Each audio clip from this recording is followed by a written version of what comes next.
ആ വാക്കുകളല്ല, നമുക്ക് വേണ്ടത് പ്രവൃത്തികളാണ്.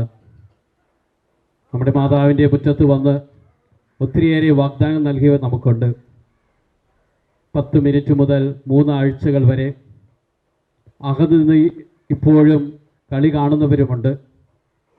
എന്നാൽ ആത്മാർത്ഥമായിട്ട് ഇവിടെയുള്ള ഓരോരുത്തർക്കും പറയാൻ സാധിക്കുന്നത് ഈ പ്രശ്നം ഇനിയും പരിഹരിച്ചിട്ടില്ല. എന്ത് തന്നെ എക്സ്ക്യൂസ് പറഞ്ഞാലും തീർച്ചയായിട്ടും ഇന്നും 400-ാം ദിവസം ഇവരിവിടെ ഇരിക്കുന്നതിൻ്റെ കാരണം ഈ പ്രശ്നം പരിഹരിച്ചിട്ടില്ല എന്ന് തന്നെയാണ്.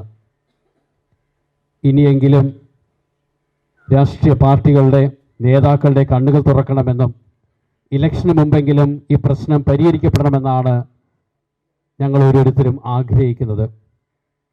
ഇലക്ഷൻ വരുമ്പോൾ ആർക്കിനി വോട്ട് ചെയ്യും? അതിന് വലിയൊരു ചോദ്യമായിട്ട് നിൽക്കുകയാണ്. കാരണം ഒരു പാർട്ടിയും നമ്മുടെ പ്രശ്നങ്ങൾ പരിഹരിച്ചിട്ടില്ല. ഒരു ജനാധിപത്യത്തിൽ ഇലക്ഷൻ വരുന്നത് നമ്മുടെ ആവശ്യങ്ങൾക്ക് വേണ്ടി നമ്മൾ തിരഞ്ഞെടുക്കുന്ന ഒരു വ്യക്തി നമ്മുടെ ആവശ്യങ്ങൾക്ക് വേണ്ടി നമ്മുടെ കൂടെ ഉണ്ടാകുമെന്ന പ്രതീക്ഷയോടുകൂടിയാണ് ഓരോ വ്യക്തിയും ഇലക്ഷന് വേണ്ടി ബൂത്തിലേക്ക് പോകുന്നത്. എന്നാൽ ഇവിടെ ഇലക്ഷൻ വരുമ്പോൾ ആർക്കിനി വോട്ട് ചെയ്യും എന്നതാണ് ഏറ്റവും വലിയ ചോദ്യം. പണം കൊടുത്ത് വാങ്ങിയ ഭൂമി ഹൈക്കോടതി വിധി വരികയും ചെയ്തു. എന്നിട്ടും ഈ പ്രശ്നം പരിഹരിക്കാതെ തന്നെ മുന്നോട്ട് പോവുകയാണ്.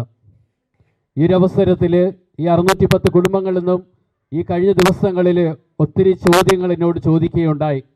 വോട്ട് ചെയ്യേണ്ട ആവശ്യമുണ്ടോ? പ്രത്യേകിച്ച് യുവാക്കളുടെ ഒരു ചോദ്യമാണിത്. ഇലക്ഷൻ ഐ ഡി എടുക്കാനായിട്ട് ഞാൻ പലരോടും ആവശ്യപ്പെട്ടപ്പോഴും ഐ ഡി ആയിട്ട് നിന്നോട്ടെ അച്ഛാ, പക്ഷേ എന്തിനാണ് ഞാൻ വോട്ട് ചെയ്യേണ്ടത്? ആർക്കാണ് ഞാൻ വോട്ട് ചെയ്യേണ്ടത്? ചോദ്യത്തിന് എനിക്ക് ഉത്തരമില്ല. കാരണം നമ്മുടെ പ്രശ്നങ്ങൾ ഇനിയും പരിഹരിച്ചിട്ടില്ല. അടുത്ത തലമുറ കാണുന്നത് രാഷ്ട്രീയ നേതാക്കൾ വാക്ക് പറഞ്ഞിട്ടത് പാലിക്കാതെ വരുമ്പോൾ സൈലൻ്റായിട്ട് തന്നെ ഞങ്ങൾ വോട്ട് ചെയ്യില്ല എന്ന രീതിയിലാണ് പലരും ഇന്ന് ചിന്തിച്ചു കൊണ്ടിരിക്കുന്നത്.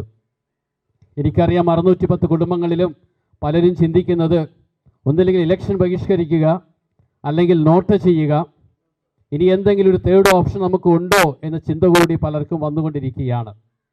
കാരണം ഒരു പാർട്ടി നമ്മളെ സഹായിച്ചിട്ടില്ല. ഇവിടെ വന്ന് എന്നെ കാണാൻ വന്ന 3 കാൻഡിഡേറ്റ്സോട് ഞാൻ പറഞ്ഞ കാര്യം ഇത് മാത്രമാണ്. ഇലക്ഷന് മുമ്പ് ഈ പ്രശ്നം പരിഹരിക്കുകയാണെങ്കിൽ തീർച്ചയായിട്ടും ആളുകൾക്ക് ആർക്ക് വോട്ട് ചെയ്യണമെന്നൊരു തീരുമാനം എടുക്കാനായിട്ട് എളുപ്പമായിരിക്കും. എന്നാൽ പ്രശ്നം പരിഹരിച്ചില്ലെങ്കിൽ വോട്ട് ചെയ്യാൻ പോകുമ്പോൾ ആത്മാർത്ഥമായിട്ട് ആർക്ക് ചെയ്യണമെന്ന ചോദ്യം എല്ലാവർക്കുമുണ്ട്.